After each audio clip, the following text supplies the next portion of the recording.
안녕하십니까. 그동안 델타 바이러스 감염자가 크게 늘어나면서 모두들 걱정을 많이 했습니다만은 30일에는 53명으로 줄어들면서 조금은 안심을 하고 있습니다. 오늘은 큰 관심을 끌었던 경계경보 변경 소식부터 전해드리겠습니다.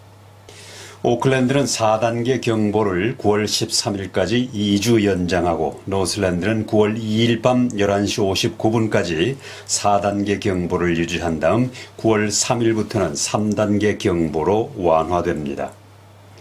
오클랜드와 와이카토 경계 이남 전 지역은 8월 31일 밤 11시 59분에 3단계 경보로 완화됩니다. 8월 30일 델타 바이러스 신규 감염자가 53명으로 크게 줄어들었습니다. 지난주 토요일에는 82명, 일요일에는 83명의 델타 바이러스 감염자가 발생한 바 있습니다. 캔터베리 대학의 마이클 플랑크 교수는 감염자 숫자가 안정되고 있다며 우리는 이에 약간의 용기를 얻을 수 있다고 말했습니다. 록다운 기간 중에 가정폭력이나 성폭력 그리고 어려운 환경에 처해 있을 때는 전화 111로 연락하시면 도움을 받을 수 있습니다. 제3자가 안전하지 못한 상황에 처해 있을 때도 전화 111 또는 전화번호 55를 누르면 도움을 받을 수 있습니다. 만약 음식물을 구할 수 없을 때는 0800-559-009로 연락해서 도움을 받으시기 바랍니다. 자가격리 중 주위에 아무도 없어서 음식물을 구할 수 없을 때는 웹사이트 sva.org.nz를 방문해서 도움을 받으시기 바랍니다. 해외 연구 보고서에 따르면 파이저 백신은 4개월에서 6개월이 지나면 면역력이 약해지기 때문에 뉴질랜드 정부는 세 번째 추가 접종에 대해서 해외 결과를 주시하겠다고 밝혔습니다.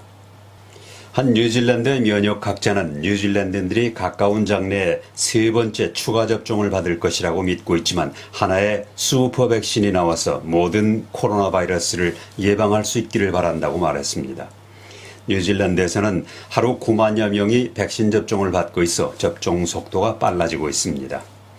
파이저 백신과 아스트라제네카 백신은 델타 바이러스에 효과적이지만 둘 다 시간이 지나면 면역력이 약해지는 것으로 알려져 있습니다. 면역학자인 그레엄 르 그로스 교수는 뉴질랜드인들이 곧 세 번째 백신 접종을 받을 것으로 믿는다고 말했습니다.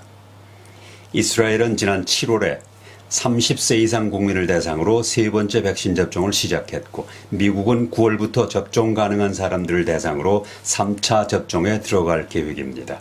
그리고 프랑스와 독일은 취약계층을 우선으로 3차 접종을 할 것으로 알려졌습니다.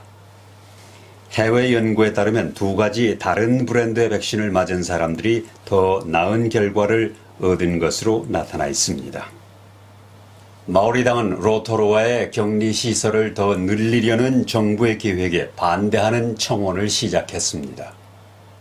크리스 힙킨스 보건부 장관과 고용노동부는 지역사회의 반대도 불구하고 로토루아를 포함해서 새로운 격리시설을 개발하는 문제가 고려되고 있다고 확인했습니다. 그러나 마오리당의 공동대표인 라위리 와이티티는 로토루아의 레이크 지역 보건국은 격리시설을 추구할 경우 다른 의료 부문에 더 많은 압력이 될 것이라고 분명히 밝히고 있다며 로토루아에 더 이상의 격리시설을 고려하는 것은 부적절하다고 말했습니다.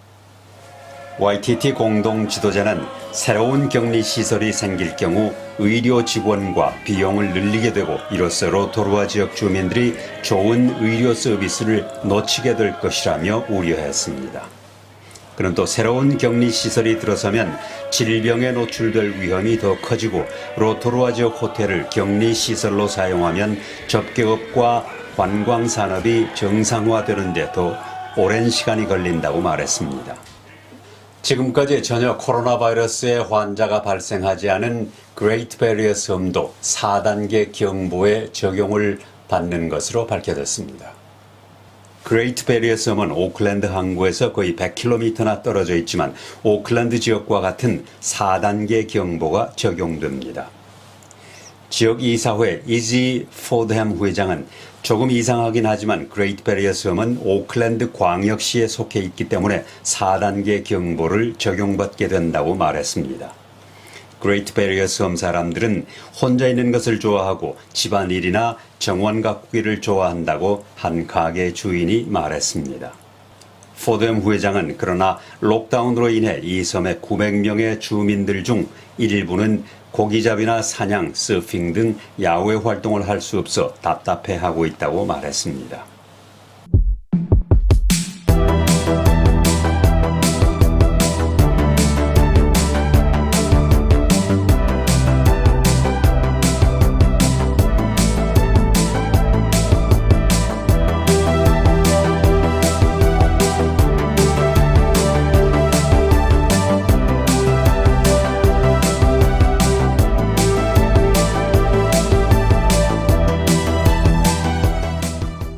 호주 노동당이 2년 만에 높은 지지율을 보이면서 스콧 모리슨 정부의 미래가 암울해 보입니다.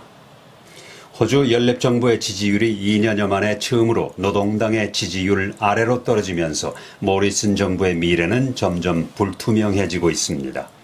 최근 뉴스폴 여론조사에 따르면 연립정부의 지지율은 36%로 떨어졌는데 이는 2019년 3월 이후 가장 낮은 것이고 2019년 5월 선거 결과보다 2포인트 이상 낮은 수치입니다. 한편 노동당에 대한 지지율은 2018년 12월 이후 가장 높은 40%까지 올라갔습니다. 호주 연립정부의 지지율이 크게 떨어진 것은 델타 변종 바이러스의 확산과 지속적인 록다운, 백신 공급 부족에 대한 두려움과 분노가 커지면서 나타난 것으로 보입니다.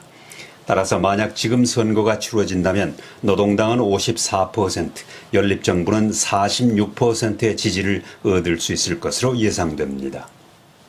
올해 모리슨 총리의 최고 지지율은 59%였습니다. 호주의 이번 뉴스폴 여론조사는 8월 25일부터 28일까지 수도권과 지방의 유권자 1,528명을 대상으로 실시했습니다.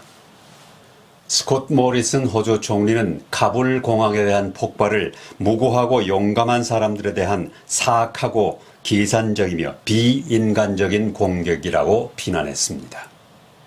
모리슨 총리는 호주가 철수 노력을 끝냈으며 지상작전을 중단할 것이라고 확인하고 공항을 통제하고 있는 미군과 영국군에게 감사를 표했습니다. 호주 정부는 지난 9일 동안 호주 비자를 소지한 시민과 아프가닌을 포함해서 4,100명 이상을 대피시켰습니다. 모리슨 총리는 유엔 난민 프로그램을 통해서만 아프가닌들이 호주에 들어올 것이라고 거듭 확인했습니다. 퀸즐랜드의 트럭 운전자들이 골드코스트의 주요 고속도로를 막고 의무적인 코로나 바이러스 백신 접종 방침에 항의하며 북부 뉴 사우스웨일스로 향했습니다. 수십 명의 트럭 운전자들이 30일 아침 골드코스트의 리디 크리크에서 남쪽으로 향하는 1번 고속도로를 막고 필수 근로자에게 의무적으로 코로나 바이러스 백신을 접종하는 규정을 폐지할 것을 요구했습니다.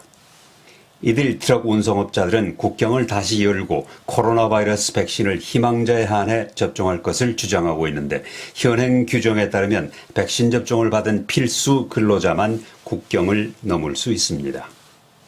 호주 뉴 사우스웨일스 주에서는 8월 30일 하루 동안 1290명의 신규 코로나 바이러스 감염자가 나와 하루 감염자로는 최고를 기록했고 4명이 숨진 것으로 나타났습니다. 호주 보건당국은 10월이 중환자실 입원과 의료 시스템에 대한 압박이 가장 심한 달이 될 것이라고 말하고 시드니 서부와 남서부가 계속 발병의 진원지가 될 것이라고 예측했습니다.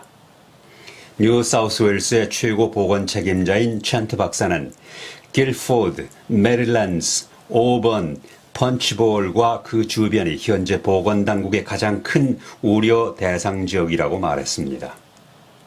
사우스 오스트레일리아 공립병원에서 환자가 진료를 받기 위해서는 최대한 15시간을 기다려야 하는 것으로 밝혀졌습니다.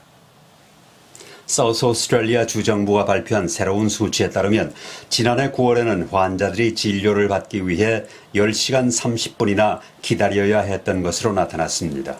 이러한 현상은 올해 1월에는 12시간, 4월과 5월에는 거의 15시간으로 늘어났습니다. 이에 대해 야당인 노동당은 구급차 대응 시간이 좋지 않을 뿐만 아니라 사우스 오스트레일리아 의료 시스템이 압박을 받고 있다고 말했습니다.